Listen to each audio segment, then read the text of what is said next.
দর্শক, ইস্পাহানি মির্জাপুর চা মুক্তবাক অনুষ্ঠানে আপনাদের সবাইকে স্বাগত জানাচ্ছি। আপনাদের সাথে আছি আমি মনসুর আল মতিন। আপনারা নিশ্চয়ই গত কদিন ধরেই খেয়াল করছেন ভেনেজুয়েলাতে কি ঘটছে। সেখানকার রাষ্ট্রপতি, তার স্ত্রী, তাদের দুজনকেই তুলে নিয়ে যাওয়া হয়েছে মার্কিন যুক্তরাষ্ট্রের তরফ থেকে। তাদেরকে বিচারের মুখোমুখি করা হচ্ছে তাদের ভাষায়, এবং এই সময়ে ভেনেজুয়েলা চালানোর দায়িত্ব নিয়ে নিচ্ছে মার্কিন যুক্তরাষ্ট্র। কীভাবে সেগুলো হচ্ছে, আন্তর্জাতিক আইন কী বলে এবং অন্যান্য দেশের জন্য আসলে এটি কী বার্তা দেয়, সেখান থেকে আলোচনা শুরু করতে চাই। দুজন সম্মানিত অতিথি রয়েছেন আমাদের সাথে। আছেন জনাব আলতাফ পারভেজ, লেখক ও গবেষক, স্বাগত আমাদের স্টুডিওতে। সরাসরি আমাদের সাথে যুক্ত হয়েছেন অধ্যাপক শাহাব এনাম খান, তিনি আন্তর্জাতিক সম্পর্ক বিভাগ, জাহাঙ্গীরনগর বিশ্ববিদ্যালয়ে অধ্যাপনা করছেন। আপনাদেরকেও স্বাগত জানাচ্ছি আমাদের অনুষ্ঠানে। শুরুতেই জনাব আলতাফ পারভেজ, আপনার কাছে আসতে চাই। আন্তর্জাতিক আইন বলুন কিংবা যে বৈশ্বিক ব্যবস্থায় আমরা চলি, সেখানে জাতিসংঘ সনদ অনুযায়ী একটি দেশের স্বাধীনতা থাকার কথা, এবং সেখানে আরেক দেশের কোনো বাহিনীর এসে সে দেশের রাষ্ট্রপ্রধানকে তুলে নিয়ে যাওয়ার কথা নয়। কিন্তু মার্কিন যুক্তরাষ্ট্র যখন এই কাজটি করছে দ্বিতীয়বারের মতো অন্তত, সেই ক্ষেত্রে আসলে বৈশ্বিক ব্যবস্থাটা কি ভেঙে পড়েছে নাকি এখনো টিকে আছে কোনোভাবে? না, বৈশ্বিক ব্যবস্থা, নীতি, আইন এগুলোর বদলে এখন পেশি শক্তি, সামরিক শক্তি, গায়ের জোর বা আরও আমাদের দেশের ভাষায় বললে মাস্তানির উপর নির্ভর করছে। অর্থাৎ আমরা 2026-এ নতুন একটা বৈশ্বিক ব্যবস্থায় প্রবেশ করছি, যেখানে রুল অফ ল বলে কিছু থাকছে না, ইন্টারন্যাশনাল ল বলে কিছু থাকছে না। জাতিসংঘ পুরোপুরি একটা অকার্যকর, অপ্রয়োজনীয়, অপ্রাসঙ্গিক প্রতিষ্ঠানে পরিণত হয়েছে। এবং এখানে আমরা যেটা দেখলাম ভেনেজুয়েলার ক্ষেত্রে, এটা অচিন্তনীয় একটা সন্ত্রাসী ঘটনা, যেখানে একটা দেশের প্রেসিডেন্টকে তুলে নিয়ে যেয়ে নিউ ইয়র্কে বিচার করা হচ্ছে। এবং এই তুলে নিয়ে যাওয়ার সময় যে অজুহাতটা দেখানো হয়েছে যে উনি মাদক ব্যবসার সাথে যুক্ত, এটা যে কত হাস্যকর অজুহাত সেটা প্রমাণিত হয় অন্য একটা তথ্যে, যে যদি প্রেসিডেন্টের বিরুদ্ধে তাদের অভিযোগ থাকতো তাহলে ভেনেজুয়েলার শহরগুলো এত বোমাবর্ষণ করা হলো কেন? ভেনেজুয়েলায় প্রায় 150টি যুদ্ধবিমান দিয়ে দীর্ঘ সময় ধরে বিভিন্ন শহরে বোমাবর্ষণ করা হয়েছে, প্রায় 100 মানুষ মারা গেছে সেখানে। কিউবার চিকিৎসক কর্মী মারা গেছে প্রায় 39 জন। তো এগুলো তো স্পষ্ট করছে যে এটা একটা সরাসরি আগ্রাসন, এবং এরকম আগ্রাসনের নজির কিন্তু সমকালীন বিশ্বে খুব কম। 2025-এ আমরা দেখেছি গাজায় কি বর্বরতা, সেখানে ইসরায়েলের পাশে খলনায়ক হিসাবে যুক্তরাষ্ট্রকে আমরা দেখেছি। আমরা ইরানে হামলার ঘটনা দেখেছি। সবাই ভেবেছিল 2026 একটা শান্তিপূর্ণ বিশ্বের শুরু হলো, কিন্তু কার্যত দেখা গেল আমরা সম্পূর্ণ নতুন এক বিশ্ব ব্যবস্থায় প্রবেশ করলাম, যেখানে মানে যুক্তরাষ্ট্র, এবং যুক্তরাষ্ট্রেও এটা এই আগ্রাসনের জন্য কোনো অনুমোদন নেওয়া হয়নি কংগ্রেসের, সেখানে কোনো কিছু তোয়াক্কাই করা হয়নি। অর্থাৎ যুক্তরাষ্ট্রের প্রেসিডেন্ট বিশ্বে একজন ঈশ্বরের ভূমিকায় অবতীর্ণ হচ্ছেন, এবং উনি যখন যে দেশের সম্পদ লুণ্ঠন করতে চাইবেন সেটাই করতে পারবেন। যে দেশের প্রেসিডেন্টকে উনি তুলে নিতে চাইবেন তুলে নেবেন। পুরো বিশ্বকে যেন উনি বার্তা দিলেন যে তার সামনে যেন হাঁটু গেড়ে বসে থাকে, পুরো বিশ্বের আত্মসমর্পণ চাইছেন উনি। এখানে যে বিষয়গুলোর সামনে আসছে, সেখানে আগে যেমন একটা গণতন্ত্রের রাগঢাকের ব্যাপার ছিল, এখানে তো খুব স্পষ্ট করে বলা হচ্ছে কেন তারা এই হামলা করছেন। ভেনেজুয়েলার তেল নিয়ে তারা কথা বলছেন, সেখানে কিভাবে মার্কিন কোম্পানিগুলো যাবে সে নিয়েও কথা বলছেন। ব্যাপারটা কি এতটাই সহজ যে তেলের জন্য আরেকটা দেশ দখল করা হলো, না এর পেছনে আরো কিছু আছে? এখানে মূলত তেলের জন্য, তবে বিশ্বজুড়ে যে এখন তো পুঁজিতন্ত্রের রাজত্ব চলছে দুনিয়া জুড়ে, এবং এই বৈশ্বিক পুঁজিতন্ত্র বাজারের ক্ষেত্রে একটা চরম প্রতিদ্বন্দ্বিতায় লিপ্ত। চীন, রাশিয়া, ভারত, অনেকগুলো রাষ্ট্রের অর্থনীতি বড় আকার নিচ্ছে। ফলে এই যে পুঁজিতন্ত্র এখন অন্য দেশের সম্পদ লুণ্ঠন ছাড়া, মানে নির্মম আগ্রাসন ছাড়া আর টিকে থাকতে পারছে না। ফলে যুক্তরাষ্ট্র যেটা ভেনেজুয়েলায় আগ্রাসনের ভিতর দিয়ে করতে চাচ্ছে, যে বৈশ্বিক তেলের বাজারে এবং তার বিপণনে বিতরণের ক্ষেত্রে একটা নিয়ন্ত্রণ নিল। এবং আরেকটা কাজ করলো পরোক্ষভাবে, সেটা হলো যেহেতু চীন ভেনেজুয়েলার তেলের বড় ধরনের আমদানিকারক, চীনকেও বিপদে ফেললো। এবং চীন ভেনেজুয়েলাকে বিপুল পরিমাণ লোন দিয়ে রেখেছিল, সেই লোন আটকে গেল, এবং যুক্তরাষ্ট্র পুরো দক্ষিণ আমেরিকা একটা বার্তা দিল যে দক্ষিণ আমেরিকার প্রতিটি দেশকে সে এই ভেনেজুয়েলার মতো দেখতে চায়, এবং এই আগ্রাসনে একটা স্পষ্ট বার্তা গেল মেক্সিকো, কানাডার ক্ষেত্রে, কিউবার ক্ষেত্রে। এবং আপনি খেয়াল করেছেন যে এই আগ্রাসনের বিরুদ্ধে যে 6টি দক্ষিণ আমেরিকার দেশ একটা কড়া অবস্থান নিয়েছে, চিলি, ব্রাজিল, উরুগুয়ে, মেক্সিকো, আসলে এই প্রতিটা দেশই আতঙ্কিত এখন। কারণ যুক্তরাষ্ট্রের এই ধরনের মানে নগ্ন আগ্রাসনের বিরুদ্ধে দাঁড়ানোর অবস্থা তো এইসব দেশেরও নেই। কিন্তু যেটা হবে, এইসব দেশের মানুষ প্রতিরোধ করবে সেটা ঠিক আছে, কিন্তু একটা নৈরাজ্য শুরু হবে, একটা অস্থিরতা শুরু হবে। এবং যুক্তরাষ্ট্র প্রমাণ করলো যে ছোট দেশগুলো তার নিজস্ব সম্পদ নিজস্ব ইচ্ছায় ব্যবস্থাপনা করার অধিকার রাখে না। তার কাছে এইটাই সে মানে তার কাছে আত্মসমর্পণ করতে হবে। সে যেভাবে চাইবে গ্লোবাল অর্ডার সেভাবে চলবে, এই বার্তাটাই দেওয়া হলো। জি, অধ্যাপক খান, আপনার কাছে এই পর্যায়ে আসতে চাই। মার্কিন যুক্তরাষ্ট্রের ডোনাল্ড ট্রাম্প যখন ক্ষমতায় আসলেন তখন আমেরিকা ফার্স্ট বলে তিনি যে নীতি প্রচলন করতে চাইলেন, সেখানে একটা কথা ছিল যে যুদ্ধ তিনি কমিয়ে নিয়ে আসবেন, মার্কিন যুক্তরাষ্ট্রের ভেতরের বিষয়গুলোতে বেশি মনোযোগ দেবেন। সেই নীতির সাথে আসলে এই হামলা কিভাবে সামঞ্জস্যপূর্ণ হয়? ধন্যবাদ মঞ্জুর।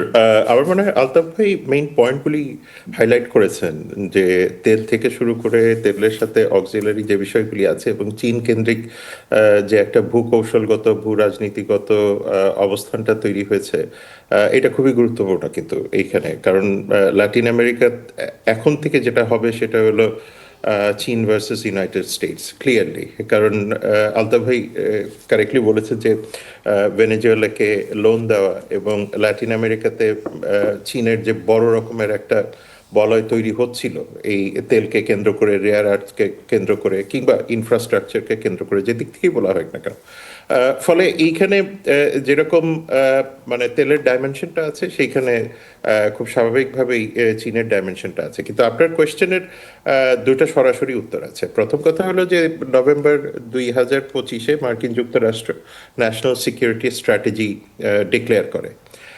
এইখানে দুটো ইম্পর্টেন্ট পয়েন্ট বলা আছে। একটা হলো restore American preeminence in the western hemisphere. তার মানে মার্কিন যুক্তরাষ্ট্র তার যে অতীতের যে প্রিএমিনেন্সটা ছিল সেটাতে ফেরত যেতে চায়, এবং ট্রাম্প প্রশাসন বরাবরই বাইডেন প্রশাসনকে এই ক্ষেত্রে দুর্বল হিসেবে দেখানোর চেষ্টা করে, যেটা ইলেকট্রাল প্লেজের মধ্যেই আছে। আর সেকেন্ড হলো ডিনাই এ নন hemispheric competitors. শব্দটা competitors, the ability to position forces or threatening capabilities in our hemisphere. তার মানে হলো যে তার নিজস্ব হেমিস্ফিয়ারে যদি অন্যান্য কোনো হেমিস্ফিয়ার থেকে পাওয়ার আসে, সেটাকে রেজিস্ট করা।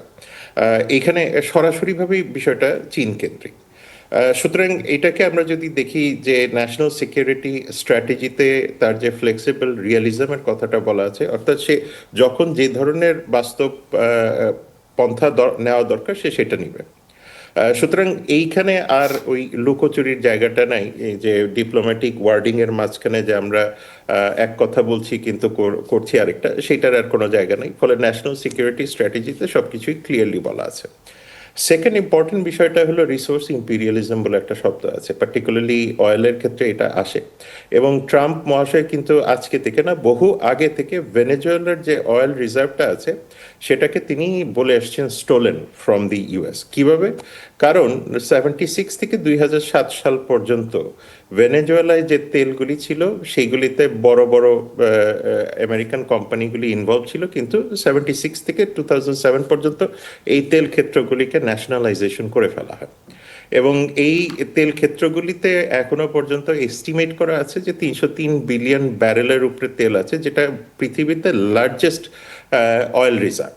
এবং আপনি যদি এটাকে দেখেন, এই অয়েল রিজার্ভটা যদি মার্কিন যুক্তরাষ্ট্রের কন্ট্রোলে আসে তাহলে তিনটা ঘটনা ঘটবে। দ্য ফার্স্ট ঘটনা সেটা হলো যে অয়েল প্রাইসিং এর ক্ষেত্রে এক ধরনের তার অধিকার দাঁড়াবে।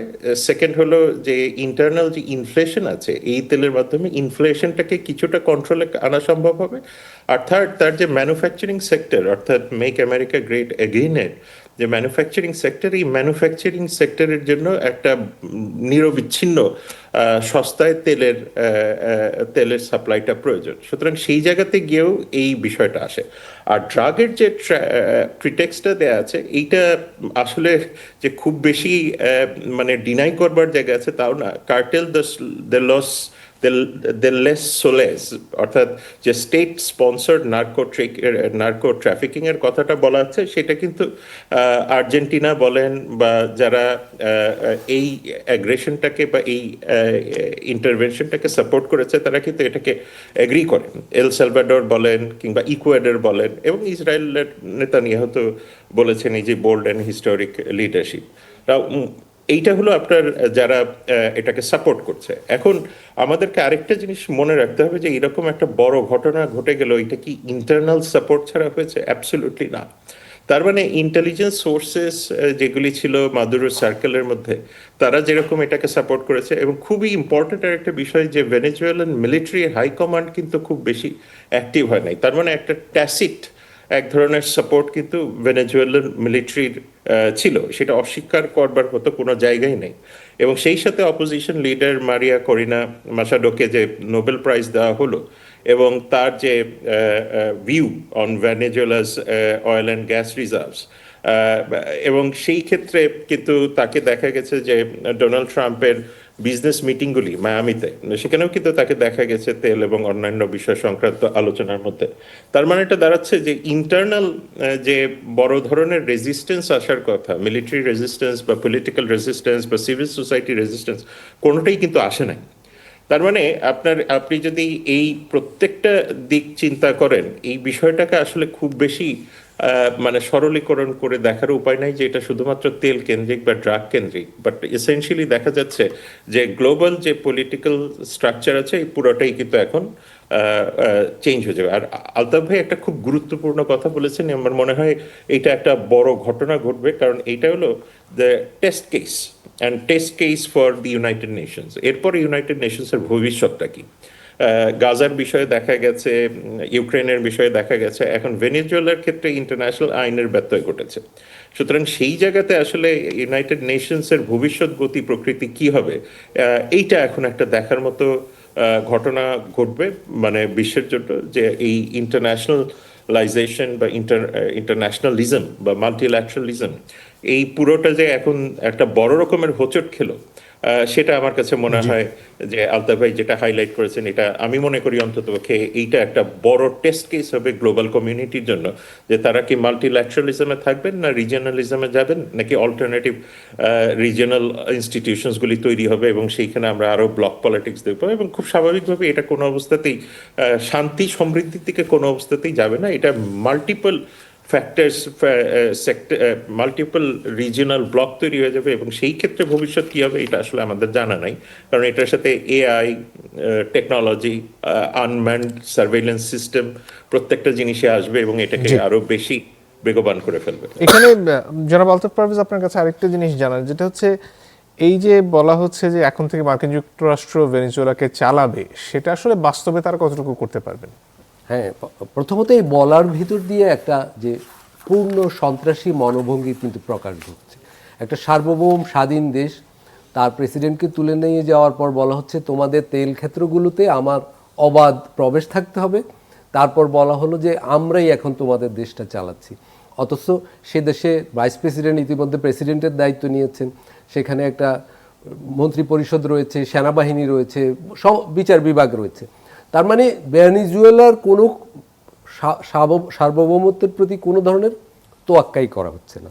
এবং এর পাশাপাশি বলা হচ্ছে গ্রিনল্যান্ড আমরা দখল করব, পানামা দখল করব, এগুলো প্রকাশ্যেই বলা হচ্ছে। এবং গত 24 ঘন্টায় ইরানকে হুমকি দেওয়া হয়েছে, কলম্বিয়াকে, ভারতকে হুমকি দেওয়া হয়েছে, কলম্বিয়াকে হুমকি দেওয়া হচ্ছে, মানে একটার পর একটা সন্ত্রাসী হুমকি আসছে। কিন্তু আমার যেটা মনে হয়, যেটা আপনি জানতে চাইলেন, যে ভেনেজুয়েলা এখন হতচকিত, এটা ঠিক, কিন্তু তারা দেখতে চায় যে মাদুরোকে অপহরণের পরও তাদের সরকার দেশে কর্তৃত্ব নিয়ে আছে কি না রড্রিগোজের নেতৃত্বে। যদি সেটা থাকে তাহলে তারা হয়তো সশস্ত্র বা অন্য বড় ধরনের কোনো প্রতিরোধে নামবে না। কিন্তু তারা যদি দেখে তাদের এখানে যুক্তরাষ্ট্র প্রকৃতই পূর্ণ কর্তৃত্ব নিয়ে নিয়েছে, তাদের তেল ক্ষেত্রগুলো হাতছাড়া হচ্ছে, আসলে ভেনেজুয়েলা এক ধরনের প্রতিরোধ সংগ্রাম শুরু হবে। কিন্তু যেটা অধ্যাপক খান বলছিলেন, সেটা কি অনেকাংশে সত্য যে সেনাবাহিনী সহ সরকারের একটা বড় অংশ হ্যাঁ, অবশ্যই সহযোগিতা করেছে, কিন্তু সেটা সহযোগিতা প্লাস যেটা ঘটেছে সেটা হলো ওরা যে ইলেকট্রনিক জ্যামিং করে অপহরণ করেছে, অর্থাৎ ভেনেজুয়েলার সমস্ত সামরিক স্থাপনা, কমিউনিকেশন সিস্টেম অচল করে এই অপহরণটা করতে পেরেছে। কিন্তু নিশ্চিতভাবেই বলা যায় তাদের ইন্টেলিজেন্সে, তাদের সেনাবাহিনীতে যুক্তরাষ্ট্রের লোক আছে। দেখুন, এই ঘটনার সাথে মিলে 1951 সালে ইরানের ঘটনা। তখন মোসাদ্দেক সরকার ইরানের তেল সম্পদ জাতীয়করণ করেছিল, ব্রিটিশ কোম্পানিকে দেশ থেকে উৎখাত করেছিল, এবং সেই পর শাহকে তারা পুতুল সরকার হিসেবে বসিয়েছিল সিআইএ। সেই অবস্থা থেকে ইরানিদের প্রতিরোধ আন্দোলন 28 বছর পর 1979 সালে এসে বিজয়ী হয়, শাহকে তারা উৎখাত করতে সক্ষম হয়। তাৎক্ষণিকভাবে এই ধরনের প্রতিরোধ গড়ে উঠবে না, এটা সত্য। কিন্তু আপনি যদি দেখেন দক্ষিণ আমেরিকায় মার্কিন হেজিমনির বিরুদ্ধে প্রায় প্রত্যেকটি দেশে দীর্ঘ সংগ্রামের ঐতিহ্য রয়েছে, সশস্ত্র এবং নিরস্ত্র দুভাবেই সংগ্রামের ঐতিহ্য রয়েছে। ফলে দক্ষিণ আমেরিকার মানুষ বুঝতে পারছে, এবং আমি নিশ্চিত কানাডা এবং মেক্সিকোর মানুষও বুঝতে পারছে যে আমেরিকার যে নতুন যে পররাষ্ট্র নীতি নিচ্ছে, এবং যেটা মূলত পেশি শক্তি নির্ভর, সামরিক আগ্রাসন নির্ভর, একচেটিয়া কর্তৃত্ব নির্ভর, সেইটা এখানে পুরো দক্ষিণ আমেরিকা জুড়েই একটা প্রতিরোধ সংগ্রাম গড়ে উঠবে, এবং ভেনেজুয়েলাতেও হবে।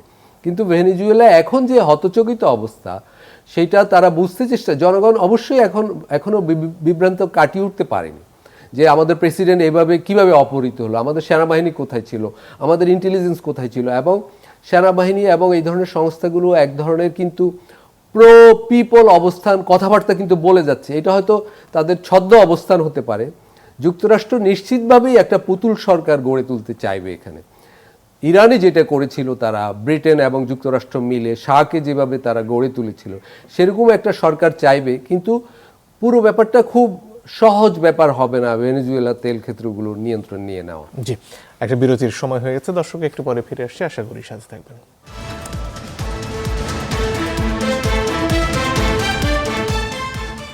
আপনারা দেখছেন ইস্পাহানি মির্জাপুর চা মুক্তবাক। ফিরে আসবো অধ্যাপক শাহাব এনাম খান আপনার কাছে। এই যে চীনের বিনিয়োগ বা চীনের ঋণের কথা আমরা বলছিলাম, সেক্ষেত্রে আসলে যখন মার্কিন যুক্তরাষ্ট্র এই ধরনের ভূমিকায় যাচ্ছে, চীন কি চুপচাপ বসে থাকবে, বা কূটনীতিকভাবে তাদের কি আদৌ কিছু করার আছে কিনা? আমার কাছে যেটা মনে হয় যে এই মুহূর্তে চীনের যে খুব বেশি কিছু করবার আছে সেটা আমি দেখতে পাচ্ছি না আসলে। এটার মাল্টিপল রিজন আছে। একটা বিষয় হলো যে আজকে তো সিকিউরিটি কাউন্সিলের মিটিং আছে, এবং সেইখানে যদি ভিটো দেওয়ার মতো কোনো একটা সিচুয়েশন আসে বা রেজলিউশন নেওয়ার মতো আসে, খুব স্বাভাবিকভাবে মার্কিন যুক্তরাষ্ট্রের কাছেই ভিটোটা আছে, সুতরাং সেইখানে আসলে খুব বেশি কিছু আসবে না। তবে চীন যে শব্দটা ব্যবহার করেছে আমরা ডিপ্লোমেসিতে, এইগুলিকে খুব গুরুত্বের সাথে দেখি। যে প্রথম শব্দটা তারা ব্যবহার করেছে ডিপলি শকড, তো তার মানে হলো যে এই বিষয়টাকে তারা মানে খুব ইন্টারনালাইজ করছে, মানে as a major threat for their sovereignty. কারণ এইখানে তাইওয়ান রিলেশনটা চলে আসে, মায়ানমার রিলেশনটা চলে আসে, ম্যাকাও ট্যাকাও এগুলি সবই চলে আসে। সুতরাং তার জন্য এটা একটা ইম্পর্টেন্ট বিষয়। সেকেন্ড হলো যে স্ট্রংলি কন্ডেমস, এবং এই ক্ষেত্রে যখন স্ট্রংলি কন্ডেমস বলে, সেখানে সে ব্যবহারটা করছে যে শব্দটা, মানে সেন্টেন্সটা, ব্লেটেন্ট use of force against A sovereign state. এইখানে গিয়ে আমার কাছে মনে হয় যে চীনের একটা বড় রকমের কনসার্ন তৈরি হয়েছে। এইখানে তার রিয়েলিস্টিক অ্যাসেসমেন্ট যদি আমরা করি, ডিপ্লোম্যাটিক্যালি তারা যথেষ্ট রকমের এই কন্ডেমনেশন দিবে, এবং তাইওয়ানকে কেন্দ্র করে খুব স্বাভাবিকভাবেই তারা বিচিত্র রকমের চিন্তাভাবনা করবেন। কিন্তু যদি ওই $60 বিলিয়ন ইনভেস্টমেন্টের কথা আমরা একটু মাথায় রাখি, সেই জায়গাতে আসলে নেগোসিয়েশনসটাই তার জন্য একটা বড় ইনসেন্টিভ থাকবে আর কি, নেগোসিয়েশন, এবং সেই সাথে এক ধরনের আপনার যেটাকে বলে ডিপ্লোম্যাটিক রেজলিউশনের দিকে যাওয়া সেইখানেই থাকবে। তবে চীনের সাথে যখন আমাকে দেখতে হবে, তখন দেখতে হবে কিন্তু রাশিয়াকেও। এখন রাশিয়ার ক্ষেত্রেও কিন্তু বেশ কয়েকটা ইস্যু চলে আসছে, কারণ তারাও বলেছে এক্সট্রিমলি কনসার্ন, তারা বলেছে grave violation of sovereignty and international law, আবার তারাও এটা বলছে an act of armed aggression against Venezuela. এখন সেই ক্ষেত্রে তাদের জন্য যেহেতু ইউক্রেন একটা ফ্যাক্টর আছে, এবং ইউক্রেনের ব্যাপারে ডোনাল্ড ট্রাম্পের একটা যেহেতু positive attitude, relatively positive attitude in favour of Moscow আছে, সুতরাং সেই জায়গাতে আসলে তারা কতটুকু নিজেদেরকে এই এই এই সিচুয়েশনের মধ্যে নিয়ে যাবে, সেটাও ভাববার বিষয় আছে। আর এইদিকে ইরানের বিষয়টাও আছে, খুব স্বাভাবিকভাবে ইরান টার্কিরও একটা কনসার্নের জায়গায় আসছে। কিন্তু আলটিমেটলি যদি আমরা পুরোটাকে খুব খেয়াল করে দেখি, আসলে প্রত্যেকেরই মানে ডিপ্লোম্যাটিক বা ইকোনমিক বা পলিটিক্যাল জায়গাগুলিতে এক ধরনের লিমিটেশন অ্যান্ড কম্পালশন আছে। সুতরাং সেই জায়গাতে আসলে খুব বড় রকমের কোনো কিছু দেখার এখনো পর্যন্ত অবস্থা আমরা দেখতে পাচ্ছি না। কারণ এখানেও মনে রাখা দরকার যে খুব স্বাভাবিকভাবে আর্জেন্টাইন সরকার বা ইকুয়েডর বা এই দেশগুলি যেহেতু তারা এই ধরনের অ্যাগ্রেশনের পক্ষে আছে, সুতরাং তাদেরও এক ধরনের ইকোনমিক লেনদেন চীনের সাথে রাশিয়ার সাথেও আছে। সুতরাং সেই জায়গাতেও একটা বড় রকমের ক্যালকুলাস আছে এখানে। মার্কিন যুক্তরাষ্ট্রের ভেতরে বার্নি স্যান্ডার্স থেকে শুরু করে অনেকেই এর বিরুদ্ধে অবস্থান নিয়েছেন, বিশেষত কংগ্রেসের পক্ষে যারা সেখানে মামদানিও রয়েছেন। সেক্ষেত্রে কংগ্রেসের অনুমোদন না নিয়ে এই যে যুদ্ধে জড়ানো, সেটার জন্য কি ডোনাল্ড ট্রাম্পের জন্য সামনে কোনো সমস্যা হতে পারে? আমার মনে হয় না যে খুব একটা হবে, যদিও টিম কেইন এটাকে কনস্টিটিউশনের ভায়োলেশন বলেছে এবং war without a vote of Congress এই এই ধরনের বলেছে। কিন্তু আপনি যদি দেখেন এটাকে যেভাবে করা হয়েছে সেটা হলো লিগ্যাল প্রসিজিওরের মধ্যে নিয়ে যাওয়া হয়েছে। অর্থাৎ সাদ্দাম হুসেইন বা অন্যান্যদেরকে যেরকম একটা লিগ্যাল কোর্টের মাধ্যমে বেশ কিছু, আমরা হয়তো এটাকে ক্রিটিসাইজ করতে পারি, ফার্স বলতে পারি, বা এটাকে ইনভ্যালিডেটেড বলতে পারি, বিভিন্ন রকমের বলতে পারি, কিন্তু এসেনশিয়ালি এই ক্ষেত্রে এটাকে কিন্তু ইউএস ফেডারেল কোর্টে নিয়ে যাওয়া হয়েছে। তার মানে হলো ইউএস ফেডারেল কোর্টে যখন আপনি এটাকে নিয়ে যান, তখন তার মানে আপনি এটাকে ভ্যালিডেশন দিচ্ছেন ফেডারেল কোর্টের মাধ্যমে। সুতরাং সেই জায়গাতে আসলে কনস্টিটিউশন ভায়োলেশন হলেও এই সেলফ ডিফেন্স, নার্কোটিক্স এবং সিভিল কোর্টে বিচার করাটা আমার মনে হয় যে তার এই অবস্থানটাকে মোটামুটি একটু শক্ত জায়গায় রাখছে। আর যেহেতু আপনার এই রুবিও, মানে সেক্রেটারি রুবিও বা হেক্সেট, তারা বারবার বলছেন যে এইটা রেজিম চেঞ্জের জন্য না, সেটা হলো ড্রাগস অ্যান্ড নার্কোটিক্সের জন্য। এবং সেই ক্ষেত্রে ড্রাগস অ্যান্ড নার্কোটিক্সের ফল আউট হিসেবে যে গভর্নেন্স ক্রাইসিস হয়েছে, সেই জায়গাতে মার্কিন যুক্তরাষ্ট্র তাদেরকে বিভিন্ন ধরনের ইনসেন্টিভ বা সাহায্য, যে ফ্রেজে সেটা বলুক না কেন। সো আলটিমেটলি এই জায়গাতে আসলে কনস্টিটিউশনাল ক্রাইসিসের যদি আপনি দেখেন এক হিসাবে বলতে পারেন, কিন্তু যেহেতু এটাকে লিগালি ফেডারেল কোর্টের কাছে দিয়ে দেওয়া হয়েছে, এখন ফেডারেল কোর্ট যদি তার পক্ষে বিপক্ষে যায়, ইন দ্যাট কেস কনস্টিটিউশনাল ক্রাইসিসের দিকটা আসবে। কিন্তু আমি যতদূর বুঝি যে আসলে কনস্টিটিউশনাল বা ফেডারেল কোর্ট মাদুরোর পক্ষে থাকবে বলে আমার মনে হয় না। জি, জনাব আলতাফ পারভেজ, আপনার কাছে আসতে চাই। এই প্রক্রিয়ায় ভেনেজুয়েলার আভ্যন্তরীণ যে সমস্যা, তাদের নিজেদের মধ্যে যে বিরোধ বা দীর্ঘদিন ক্ষমতা আঁকড়ে থাকার প্রবণতাকে অনেকে সামনে আনার চেষ্টা করছেন, এবং বিভিন্ন ক্ষেত্রে অন্যান্য দেশ যদি নিজেদের এই ধরনের আগ্রাসন থেকে রক্ষা করতে চায়, সেক্ষেত্রে আভ্যন্তরীণ ঐক্য কি কাজে লাগতে পারে কিনা, দুটো জায়গা থেকে যদি বলতেন। আমার মনে হয় এই আগ্রাসনের পেছনে ভেনেজুয়েলার অভ্যন্তরীণ পরিস্থিতিকে বিবেচনা করা খুবই হাস্যকর। কারণ বলা হচ্ছে যে মাদুরো নির্বাচিত নন, উনি গণতন্ত্র দিচ্ছেন না। যদি এইটাই হতো তাহলে তো সৌদি আরবের সরকারকে কয়েকবার অপহরণ করা প্রয়োজন হতো যুক্তরাষ্ট্রের পক্ষে। দেখুন আসলে ব্যাপারটা কি, আমরা এইসব কথা আমরা বলতে পারি, এইসব নানা যুক্তি শুনতে পারি, কারণ বিশ্বের গণমাধ্যমগুলো তো যুক্তরাষ্ট্র বা ইউরোপ আমেরিকার নিয়ন্ত্রণে। কিন্তু এই হামলা দেখার সময় আমার মনে পড়ছিল ইরাক আগ্রাসনের কথা। ইরাকের সাদ্দাম হোসেনের বিপক্ষে কিন্তু বলা হচ্ছিল তার কাছে রাসায়নিক অস্ত্রের বিশাল মজুদ আছে, এবং সেটা প্রায় মানুষের বিশ্বজুড়ে মানুষের কাছে বিশ্বাসযোগ্য করে ফেলা হয়েছিল। কিন্তু কার্যত দেখা গেল যে ইরাক লণ্ডভণ্ড করে ফেলা হয়েছে, কিন্তু রাসায়নিক অস্ত্র আর পাওয়া যায়নি। এবং ইরাককে রক্ষায় বিশ্ব সমাজ কিন্তু ব্যর্থ হয়েছে, গাজা রক্ষায় ব্যর্থ হয়েছে, ইরানে হামলাও বিশ্ব সমাজ রুখতে পারেনি। ভেনেজুয়েলার মধ্যে এই আগ্রাসনের ভিতর দিয়ে এইটাই স্পষ্ট হলো যে বর্তমান বিশ্ব ব্যবস্থা এই ধরনের আগ্রাসন রুখতে পুরোপুরি ব্যর্থ। কিন্তু আমরা যদি স্মরণ করি, যুক্তরাষ্ট্র একসময় কিউবায় হামলা চালাতে চেয়েছিল যখন সমাজতান্ত্রিক রাশিয়া ছিল, এবং রাশিয়ার বাধার কারণে তারা সেই হামলা চালাতে পারেনি। অর্থাৎ বিশ্ব ব্যবস্থায় সেই ভারসাম্য না থাকাটাই হলো এই ভেনেজুয়েলার এই মানে খারাপ অবস্থার জন্য মূল কারণ। ফলে যুক্তরাষ্ট্র যেটা করছে এখন, সেটা কিন্তু চীন যদি তাইওয়ানের কাছে বেলায় করে, বিশ্ব কি খুব আশ্চর্য হবে? বাধা দিতে পারবে কেউ? বা ইসরায়েল যদি এখন ইরানের শাসকদের কাউকে কাউকে অপহরণ করে, এবং লেবাননে আপনি বললেন যে একটু আগে লেবাননে তারা অভিযান শুরু করেছে, সিরিয়ার বিরাট অংশ তারা দখল করে রেখেছে, অর্থাৎ ইসরায়েল এই সুযোগে পুরো মিডল ইস্টে একটা নানা আগ্রাসন চালাবে। কোনো দেশ, চীনের কথা বলুন, রাশিয়ার কথা বলুন, তারা কি ইসরায়েলকে বাধা দিতে সক্ষম? দেখুন কিছুদিন আগে যখন ইরানে হামলা চালাচ্ছিল যুক্তরাষ্ট্র এবং ইসরায়েল মিলে, চীন কিন্তু ইরানের অন্যতম ঘনিষ্ঠ দেশ, বাণিজ্যিকভাবে, সামরিকভাবে অনেক ধরনের সংগতির কথা আমরা শুনেছি, চীন কিন্তু তার পাশে দাঁড়ায়নি। আমি এগুলোর ভিতর দিয়ে বলতে চাচ্ছি যে বিশ্বব্যাপী ছোট দেশগুলোর আর কোনো নিরাপত্তা রইল না, নেই। যুক্তরাষ্ট্রের দয়া দাক্ষিণের উপর তারা নির্ভর করছে, এমনকি অন্য বড় পুঁজিতান্ত্রিক দেশগুলো, চীন, ভারতের বেলায়ও আশেপাশের দেশগুলোর একই পরিণতি হতে পারে। তাদের ইচ্ছা অনিচ্ছার উপর এইসব দেশের আত্মমর্যাদা, সম্পদের ব্যবস্থাপনা, সার্বভৌমত্ব এগুলো অনেকটা নির্ভর করছে। এখন কোন দেশ কোথায় হামলা চালাবে আমরা জানি না। ভেনেজুয়েলা এই হামলার ভিতর দিয়ে মানে উপসংহার হলো এই বিশ্বটা আরও অনেক অনিরাপদ হয়ে গেল, পুরো বিশ্বে একটা সন্ত্রাসের রাজত্ব কায়েম হলো।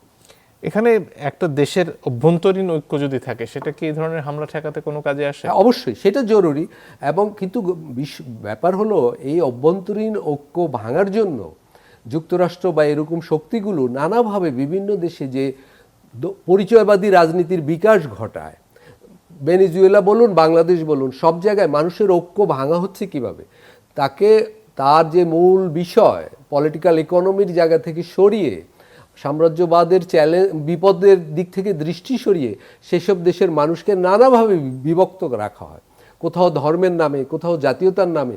আপনি দেখুন বাংলাদেশের মতো, পাকিস্তানের মতো, ভারতের মতো প্রত্যেকটা দেশে নানাভাবে প্রত্যেকটা দেশের জাতীয় ঐক্যকে নানাভাবে বিভক্ত করে ফেলা হয়েছে। যেখানে যেইটা কার্যকর সেভাবে ভাঙা হচ্ছে, বিভেদের জনগণকে বিভক্ত করে এই সাম্রাজ্যবাদী আগ্রাসনটা চালানো হচ্ছে। ভেনেজুয়েলার ক্ষেত্রে এটা সত্য। ভেনেজুয়েলার মানুষকে বলা হয়েছে তোমাদের এখানে গণতন্ত্র নেই, কেউ কেউ সেটা বিশ্বাস করেছে। যখন জাতীয় সম্পদগুলো মানে জাতীয়করণ করা হয়েছে, তেল শিল্প 1976 সালে, নিশ্চয়ই তাতে স্থানীয় অনেকেও ক্ষতিগ্রস্ত হয়েছে, তাদেরকে যুক্তরাষ্ট্র নানাভাবে কাছে টেনেছে, সেখানে একটা প্রবাসী সরকার গঠন করেছে তারা।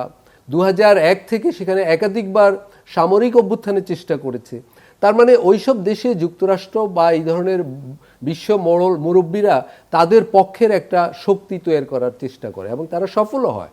1951 সালে ইরানে যখন অভ্যুত্থান করা হয়, ইরানের ভিতরও তারা একদল মানে নিজস্ব সমর্থক গোষ্ঠী পেয়েছিল, ফলে এবং এই সমর্থক গোষ্ঠী ওরা নানা সুযোগ সুবিধা দিয়ে তৈরি হয়। এইগুলা এখন তো এই সপ্তাহে খবর বেরিয়েছে ইউএসএআইডিকে কিভাবে বিশ্বজুড়ে নিজস্ব রাজনৈতিক শক্তি গড়ে তোলার ক্ষেত্রে যুক্তরাষ্ট্র ব্যবহার করে। জি, আর একটা বিরতির সময় হয়ে গেছে দর্শক, একটু পরে ফিরে আসছে, আশা করি সাথে থাকবেন।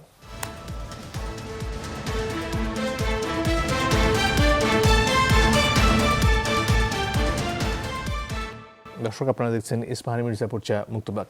ফিরে আসবো অধ্যাপক সাহাব এনাম খান আপনার কাছে। নোবেল শান্তি পুরস্কার নিয়ে ভেনেজুয়েলার এই হামলার পরে নতুন করে আবারও আলোচনা শুরু হয়েছে, যদিও ডোনাল্ড ট্রাম্প বলছেন যে মাচুদোর সাথে তার কাজ করার খুব একটা সুযোগ নেই, কারণ তার সেইভাবে ভেনেজুয়েলার মধ্যে জনপ্রিয়তা নেই। কিন্তু নোবেল শান্তি পুরস্কার কি এই মুহূর্তে শুধুমাত্র পশ্চিমা যে ভাষ্য বা পশ্চিমাদের চোখে বিশ্ব দেখার যে প্রয়াস, সেটাকেই সমর্থন করে? নিশ্চিতভাবে দেখেন, মানে নোবেল প্রাইজ তো নোবেল প্রাইজই, সেই বিষয়ে তো কোনো দ্বিমত নাই। কিন্তু স্বাভাবিকভাবে যদি আপনি একটু চিন্তা ভাবনা করে দেখেন যে নোবেল পিস প্রাইজের যারা ছিলেন তাদের অনেকেই কিন্তু কন্ট্রোভার্সির মধ্যে পড়ে গেছেন। যেমন অং সান সুকি যদি আমরা ধরি, মানে গণতন্ত্রের একটা বড় যাকে আমরা বলি লিডারশিপ, কিন্তু মুশকিলটা হচ্ছে যখন তিনি মিয়ানমারের নেতৃত্বে ছিলেন, তিনি কি রোহিঙ্গাদের পক্ষে দাঁড়িয়েছিলেন কিনা। ইনফ্যাক্ট ইন্টারন্যাশনাল কোর্টে তো তিনি খুব স্বাভাবিকভাবেই তার দেশের পক্ষ হয়ে রোহিঙ্গাদের বিরুদ্ধেই দাঁড়ালেন। আজকে যে আরাকান আর্মি, তাদেরকেও টেররিস্ট অর্গানাইজেশন হিসেবে আখ্যা দিলেন। এবং মালালার ক্ষেত্রেও আমরা দেখলাম যে এসেনশিয়ালি যে খুব বড় রকমের কোনো যেটাকে আমরা বলি যে শান্তির ক্ষেত্রে বড় রকমের ভূমিকা, সেটাও আমরা দেখতে পাচ্ছি না। ফলে অনেক ক্ষেত্রেই এই নোবেল প্রাইজে, পার্টিকুলারলি পিস নোবেল প্রাইজকে ক্ষেত্রে আমরা বেশ কন্ট্রোভার্সির জায়গা দেখছি। কিন্তু এইবার যেটা দেখলাম, যে মাচাদোকে যখন নোবেল প্রাইজ দেওয়া হয়, এবং এই নোবেল প্রাইজ পাওয়ার পরে যে মাচাদো বলেছিল যে I am accepting this prize in honour of you because you really deserved it. তো এই ধরনের যে স্টেটমেন্টগুলি ছিল, সেইগুলি কিন্তু খুব যে আশাজনক বার্তা দেয় তা না। কিন্তু এইখানে যে কারণে মাচাদোকে কেন্দ্র করে ওয়াশিংটনের খুব বড় প্ল্যান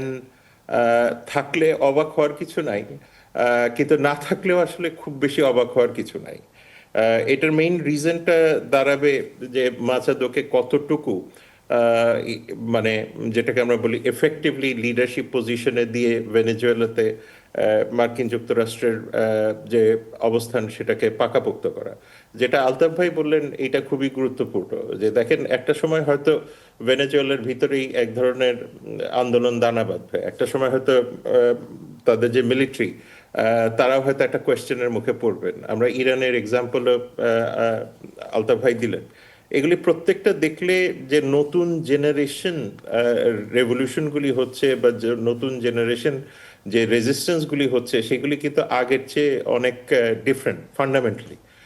সুতরাং সেই জায়গাতে আসলে মাচাদো কতটুকু মার্কিন যুক্তরাষ্ট্রের সহায়ক হবে, সেটাও একটা মানে আয়রনির মতো বিষয় দাঁড়াবে, যে আলটিমেটলি ট্রাম্প তাকে কতটুকু কনফিডেন্স নেবেন। এবং এই সাথে ডোনাল্ড ট্রাম্পেরও যে গ্লোবাল পাওয়ার এক ধরনের ইন্টারেস্ট, সেটাও বিভিন্ন গণমাধ্যমে আসে। সুতরাং এই জায়গাতেও একটা ইগো কেন্দ্রিক, পার্সোনালিটি কেন্দ্রিক ক্লাশ হতেই পারে। সুতরাং সবকিছু মিলিয়ে মাচাদোকে কেন্দ্র করে ভেনেজুয়েলার ভবিষ্যৎ নিরূপণ করা বা চিন্তা করাটা আমার মনে হয় না যে এই মুহূর্তে খুব একটা বুদ্ধিমানের কাজ হবে। জনাব আলতাফ পারভেজ, আপনার কাছে বাংলাদেশের প্রসঙ্গে আসতে চাই। এই ধরনের ঘটনা থেকে আসলে বাংলাদেশের কি শেখার আছে, এবং শেখার মতো বাস্তবতা আসলে আছে কিনা বাংলাদেশের রাজনীতিবিদদের? হ্যাঁ, অবশ্যই। সেটার উত্তর আপনি একটু আগে দিয়েছেন, যে বাংলাদেশ একটা ছোট দেশ, এর সম্পদও কম, এর পাশে একদিকে চীন, একদিকে ভারত, আবার যুক্তরাষ্ট্রেও সাথে এর রপ্তানি, অর্থনীতি ইত্যাদি সম্পর্ক আছে। এরকম একটা বৈশ্বিক অবস্থা, এবং যেখানে মূলত পেশি শক্তি নির্ভর বিশ্ব ব্যবস্থায় আমরা প্রবেশ করলাম, বাংলাদেশকে আত্মমর্যাদার সঙ্গে নিজের সম্পদ ব্যবস্থাপনা করতে হলে, সার্বভৌমত্ব রাখতে হলে সর্বপ্রথম যেটা দরকার সেটা হলো জাতীয় ঐক্য। কিন্তু আমরা যেটা দেখলাম যে বিগত মাসগুলোতে সেটা যেটা বিপদের ব্যাপার, যে আমাদের জাতীয় ঐক্য গড়ে উঠেছিল, যেমন 24-এর অভ্যুত্থানে আমরা দেখেছি মানুষ আবার কাঁধে কাঁধ মিলিয়ে দাঁড়িয়েছিল, কিন্তু পরক্ষণেই নানা পরিচয়বাদী আইডেন্টিটি পলিটিক্স দিয়ে, নানা জাতিবাদী ধর্মবাদী বিষয় এনে, সাংস্কৃতিক বিতর্ক এনে মানুষকে কিন্তু আবার ভাগ করা হয়েছে। আমরা দেখুন, মাত্র 17 মাসের ব্যবধানে বাংলাদেশ কিন্তু 24-এর অগাস্টের মতো অবস্থায় আর নেই। আমরা আবার বহুদা বিভক্ত দেশ হয়ে গেছি। এরকম দেশ হওয়াটা হলো বিপদের ব্যাপার। এরকম দেশ তার সার্বভৌমত্ব রক্ষা করতে পারবে না সামনের দিনে, তার জাতীয় সম্পদ রক্ষা করতে পারবে না, এবং সে নানাভাবে বিভিন্ন মহল দ্বারা ব্যবহৃত হতে থাকবে।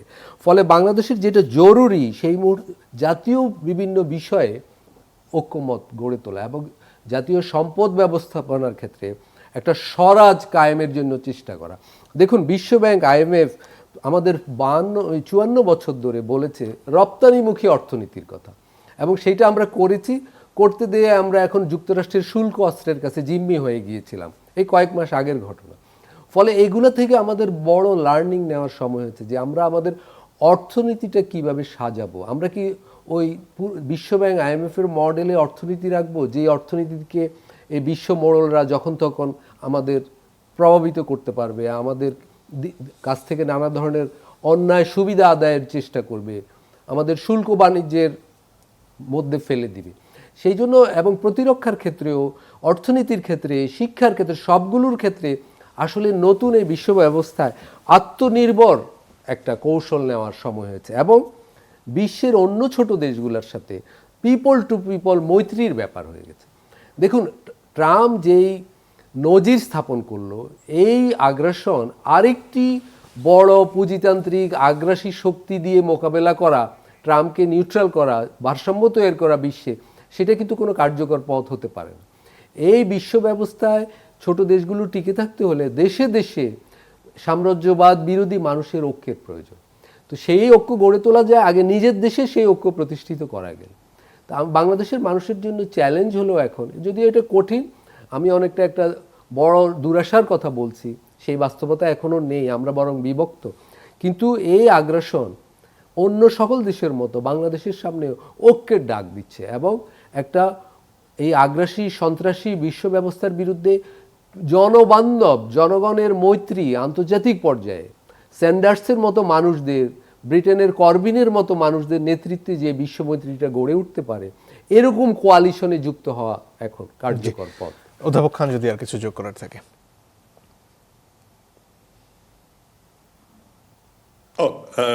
ধন্যবাদ। আমার কাছে মনে হয় যে বাংলাদেশের জন্য 5টা ডিস্টিংক্ট লেসন আছে এখানে। প্রথম কথা হলো যে ক্ষুদ্র রাষ্ট্র, এখানে ক্ষুদ্র বলতে আমি পপুলেশন ওয়াইজে বলছি না, ইকোনমি বা কলেবরের ক্ষেত্রে বলছি, যে আমাদের যে রাষ্ট্রটি আছে সেইটার জন্য বড় লেসন হলো যে আমাদের ভালনারেবিলিটি, এবং ভালনারেবিলিটিটা কোথায়? ইন্ডিয়া এবং মায়ানমারের পাশে। সুতরাং সেই জায়গাতে আমাদেরকে এইখানে যে গ্রেট পাওয়ার কোয়ার্শন যদি হয়, সেটা আমাদেরকে মনে রাখতে হবে। এবং আমরা প্রায়ই দেখি বাংলাদেশের সভরেন্টি নিয়ে বিভিন্ন রকমের কমেন্টস বিভিন্ন দেশ থেকে আসে। সুতরাং সেই জায়গাতে আমার মনে হয় আমাদেরকে একটু চিন্তা ভাবনা করা দরকার আছে। ইন্টারন্যাশনাল লর ক্ষেত্রে আমরা দেখতে পারলাম যে ইউএন চার্টার কিন্তু ভেনেজুয়েলাকে প্রোটেক্ট করতে পারেনি, লাইক মেনি আদার কান্ট্রিজকেও তারা করতে পারেনি। সুতরাং এইখানে যে বাংলাদেশ শুধুমাত্র যদি লিগ্যাল নর্মসের উপরে ভরসা করে তার সিকিউরিটি, ট্রেড অ্যান্ড ইনভেস্টমেন্টের জন্য, সেই জায়গাতে একটা বোকামি হবে। থার্ড, যেটা আমি প্রায় বলি, এখন থিওরিটিক্যালিও এটা নিয়ে একটু লেখালেখি করছিলাম, যে ট্রানজ্যাকশনাল মাল্টিপোলারিটিটা কী হবে। এবং এই ট্রানজ্যাকশনাল মাল্টিপোলারিটির ক্ষেত্রে যে আপনি কতটুকু ট্রানজ্যাকশন করার মতো ক্ষমতা রাখেন গ্রেট পাওয়ারগুলির সাথে বা বড় পাওয়ারগুলির সাথে, সেটা আপনার ডিটারমাইন করবে ভবিষ্যতে আপনার সিকিউরিটি কী হবে। আপনার রুলস বেসড অর্ডার যেহেতু ইরোডেড হয়ে যাচ্ছে, সেই জায়গায় আপনার স্পিয়ার্স অফ ইনফ্লুয়েন্সে আপনি কোথায় থাকবেন, সেটা আপনার ডিটারমাইন করবে আপনার ভবিষ্যৎ অর্থনৈতিক গতি প্রবৃত্তি। ফোর্থ যেটা থাকে, চতুর্থ যেটা, সেটা হলো রোহিঙ্গা কনটেক্সট। এবং রোহিঙ্গা কনটেক্সটে বাংলাদেশ একা রোহিঙ্গা রিপ্যাট্রিয়েশন সম্পূর্ণভাবে পারবে বলে আমার কাছে এই মুহূর্তে মনে হয় না। সুতরাং সেই জায়গাতে আপনার বৃহৎ পরিসরের রাষ্ট্রগুলি আছে, তাদের সহায়তা নিশ্চিতভাবেই লাগবে। এবং সেই জায়গাতে আপনি চীন, মার্কিন যুক্তরাষ্ট্র, এই যে বলয়গুলি তৈরি হয়েছে, সেইখানে আপনি আসলে কোথায় থাকবেন সেটা দেখতে হবে। লাস্ট যেটা, সেটা হলো এনার্জি আর ইকোনমিক অ্যালাইনমেন্ট। এবং এই যে ইউএস এর সাথে বা আজকে যে এক্সাম্পলগুলি আমরা দেখছি, সেই জায়গাতে কিন্তু তেল, এনার্জির উপরে কন্ট্রোলের বিষয় আছে। আমাদের তেল নাই, এটা আমাদের সৌভাগ্য একদিক থেকে, কিন্তু আমাদের তেল নাই, এটা দুর্ভাগ্য, কারণ আমাদেরকে তেলের জন্য বাইরের উপরে ডিপেন্ড করতে হবে। সুতরাং সেই জায়গাতে গিয়ে আমার মনে হয় এই 5টা জায়গা আমাদের নীতি নির্ধারকদের এখন বসে আলোচনা করা উচিত। অনেক ধন্যবাদ আপনাদের দুজনকেই। দর্শক, আপনাদেরকে ধন্যবাদ জানিয়ে আজকের মতো বিদায় নিচ্ছি।